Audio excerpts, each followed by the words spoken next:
Hey everybody, I'm going to show you how easy Kami is to use in case you haven't figured it out yet.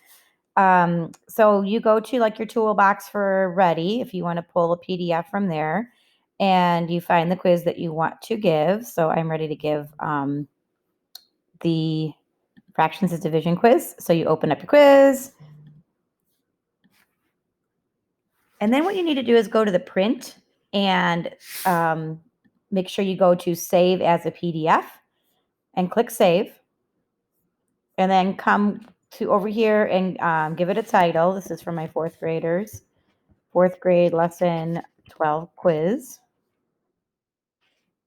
Okay, and then if you are going to be putting this on Google Classroom, and I'm not sure how to do it for Seesaw, but for those teachers who use Google Classroom, you just go to classwork and then you click create and you'll have the option for a Kami assignment. You give it a title.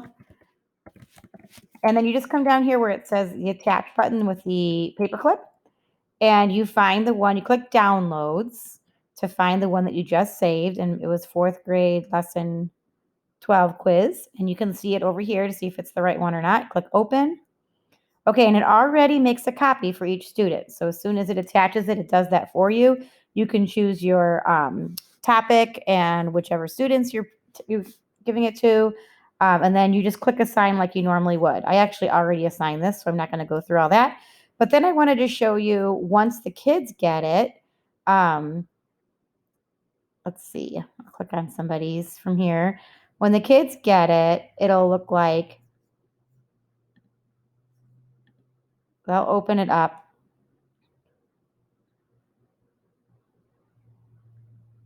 And they'll have the option. We're up here in the top. It'll say open with. So you tell the kids to click on that arrow and open with Kami.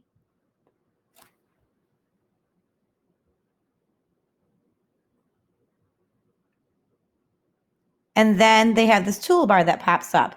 And so this quiz Cam took and he put in all his answers. And then what I did was I went to it in Google Classroom and I also I opened up his copy and I did just what I did right now.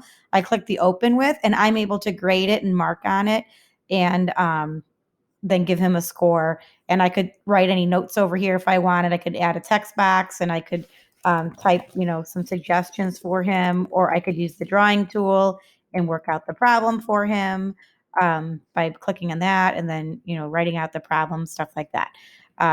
So you could use all those annotation tools, and so can they. And then they can also do things like highlighting, all sorts of things.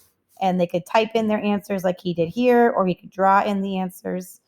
Hopefully that helps. And then they don't have to do anything else. Once they're done, it saves it for them and I can see it right away. So I can open it up and I can see how far along they are. Even if they're not all the way done, I can see how much they've worked on so far.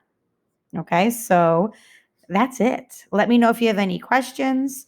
I'm going to save this video. You can rewatch it if it helps. And then, one other thing I wanted to show you really quick. Let's say you were going to do something from EL. So if I go to open up resources,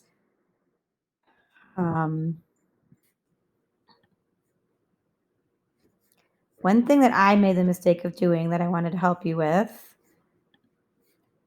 is that you have to say what pages you want. Oops, wait, I should have gone to student where that's okay. So let's say I'm looking at this and I want to make a copy for the kids of this entrance ticket. Okay, so you're going to want to know what page it is. It's page 11, and I don't want any other pages. I just want page 11. So then again, you come over here to the print button. You make sure it's on save as PDF. Then you go to custom where it says pages and you type in only the page that you want and then save.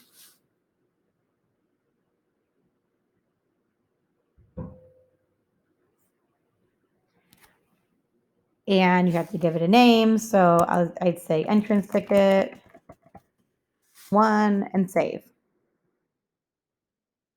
Okay, so then if you don't do that, it's going to save all 576 pages. And if you try to attach it, it'll give the kids the whole entire thing. So you have to just make sure that but you would figure it out because you'd see the preview and you'd know, you had too many pages. But I just wanted to warn you that you sometimes do, if it's not only like a 2-page thing where you're saving the whole thing, you have to specify the page range that you want to save. Okay, I think that's it. Let me know if you guys have any questions.